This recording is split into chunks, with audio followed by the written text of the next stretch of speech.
پیامبر محبوبمون محمد مصطفی صلی الله علیه و سلم درباره جوانان چی میگویند که ما امروز در روزی تجلیل روز جوانان است.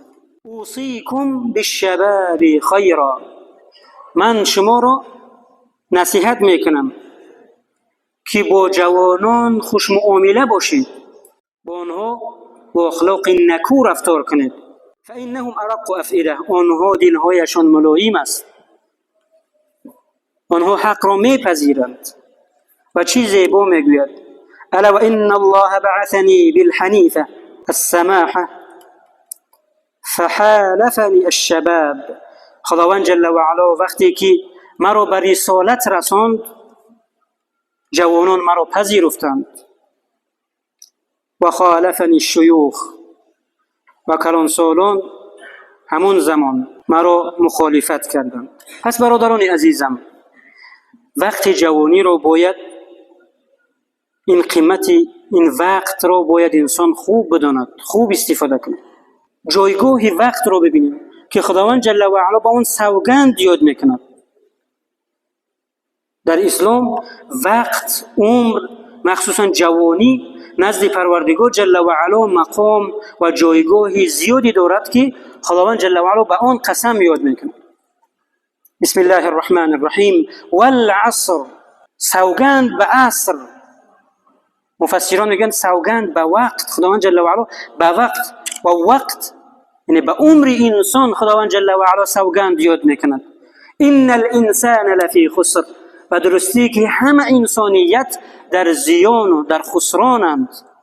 الا الذین آمنوا، مگر سوگند به وقت که همه انسان در زیان و در خسران است، مگر الا الذین آمنوا، مگر کسانی که ایمان آوردند با آن اکتفا نکردند. و عملوا الصالحات، در برابر ایمانشان عمل صالح انجام دادند، نیکی و نکوکاری کردند. و تواصوا بالحق، و به حق توصیه دادند، راهنمایی کردند. و تواصوا بالصبر، و به صبر و شکیبایی توصیه دادند به یکدیگر. این خصلت 4 گروه انسان‌هایی است که نجات یافتند و از جمله انسان‌های زیان دیده نیستند.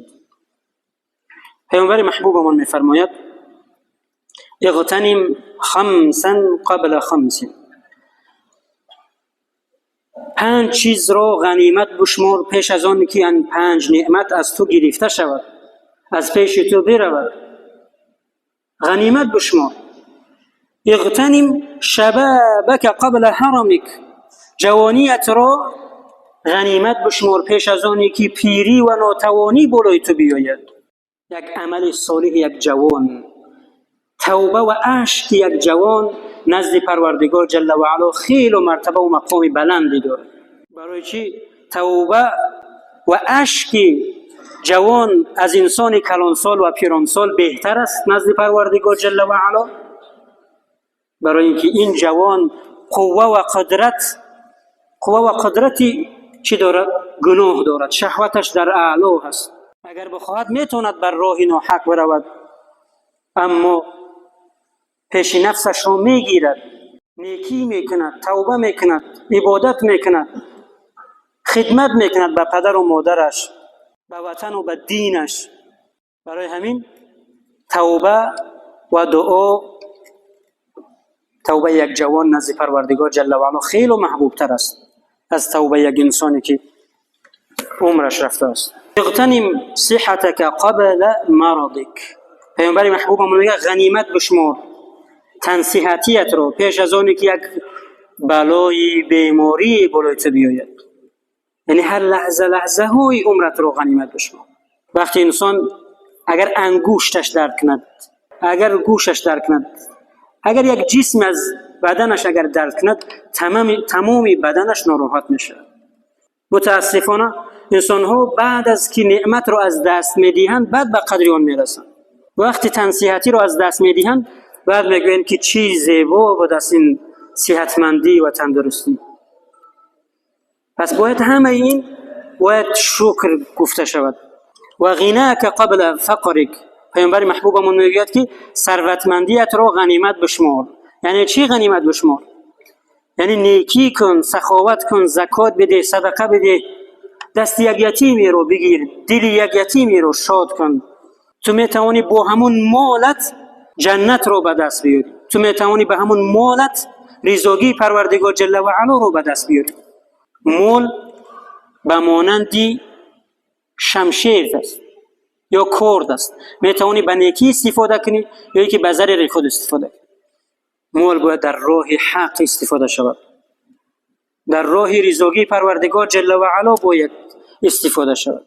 پیامبر محبوبمون میگه انا و کافل الیتیم کهاتین فی الجنه، من و آنی که با مالش کفیل یک یتیمی می شود، کفیل خانشی و کفیل تربیه و نگهبین میکند. پیامبر محبوب میگه انا و کافل الیتیم، من و آنی که کفیل یتیم است، سرپرست یتیم است، که هاتین فی الجنه، به مانند این دو انگشت در جنت با هم نزدیک خواهیم بود.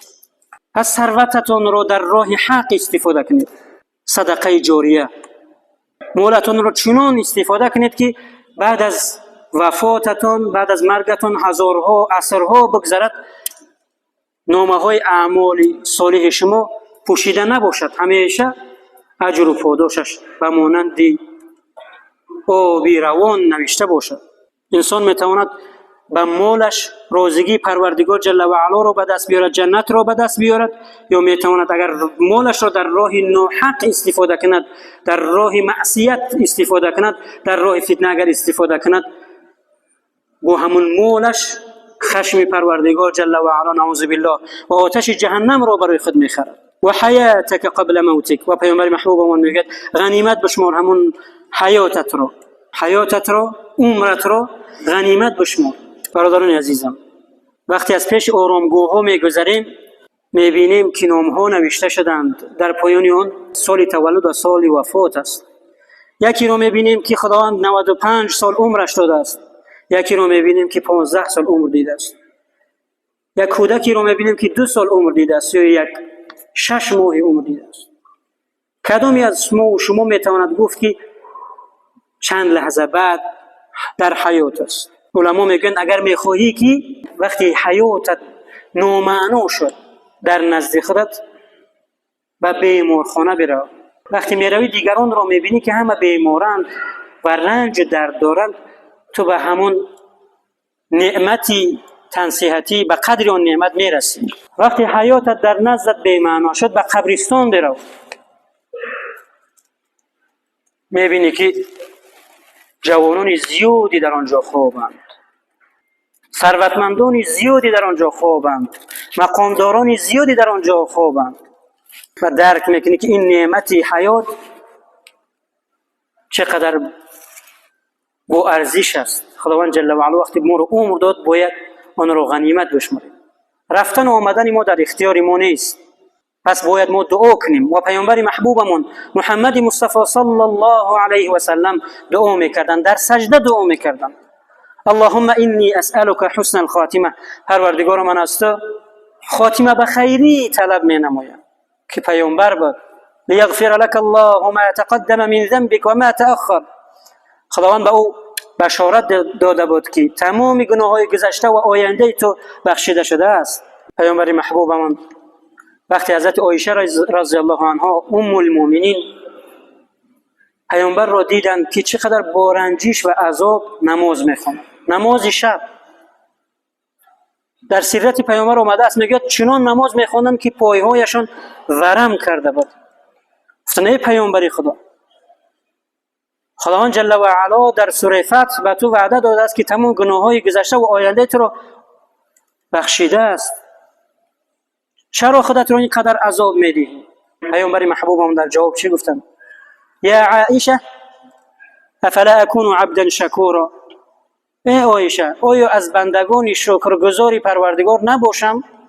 حضرت علی کرم الله وجهه وقتی که با جمعی از صحابگان به نزد آرامگاهی رفتند و حضرت علی کرم الله وجهه گفتند، سوال دادند که اگر به اهل قبرستان و گذشته ها اگر به فرصتی یک جمله نصیحت دادن، یعنی یک فرصتی نصیحت دادن فرصت نصیحت کردن داده شود اگر بر گذشته ها یعنی به زنده ها چی نصیحتی خواهند داشت؟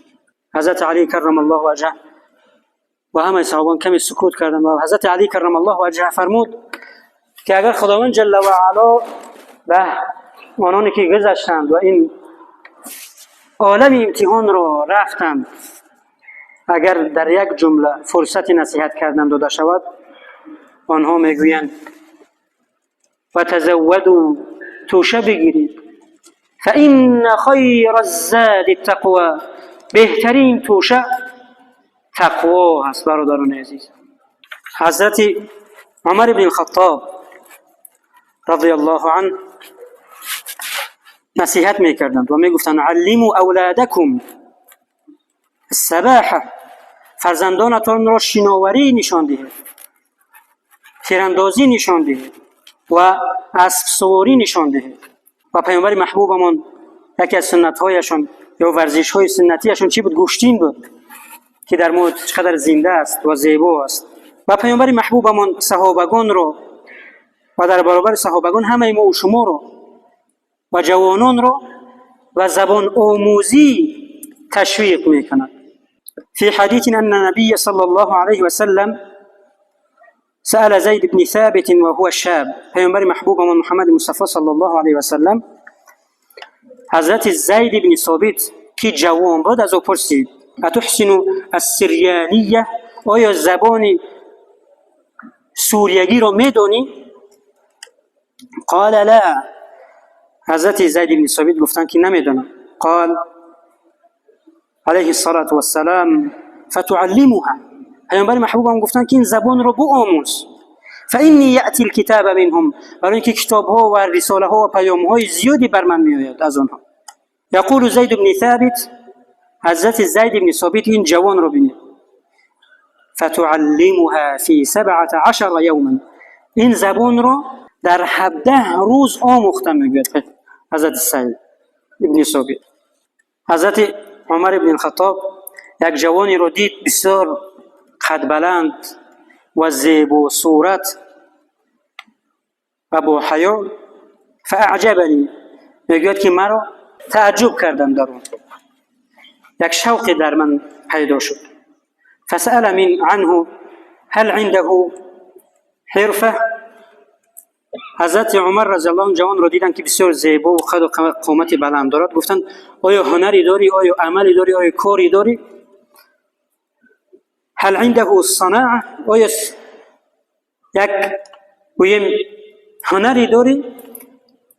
فإن قیل، وقتی گفت که ندارم، یگون هنری ندارم، یگون کاری ندارم، اون جوان گفت سقط من نظری، حضرت عمر گفت که همین جوان با همین زیباییش در نظرم افتاد. نه جوان مسلمان باید زباندار باشد، باید دیندار باشد، از دینش بداند. باید جوان مسلمان حامی باشد، خادم باشد، خادم اسلام، خادم پدر و مادر، خادم مسلمانان. سبحانك اللهم وبحمدك، نشهد ان لا اله الا انت، نستغفرك ونتوب اليك.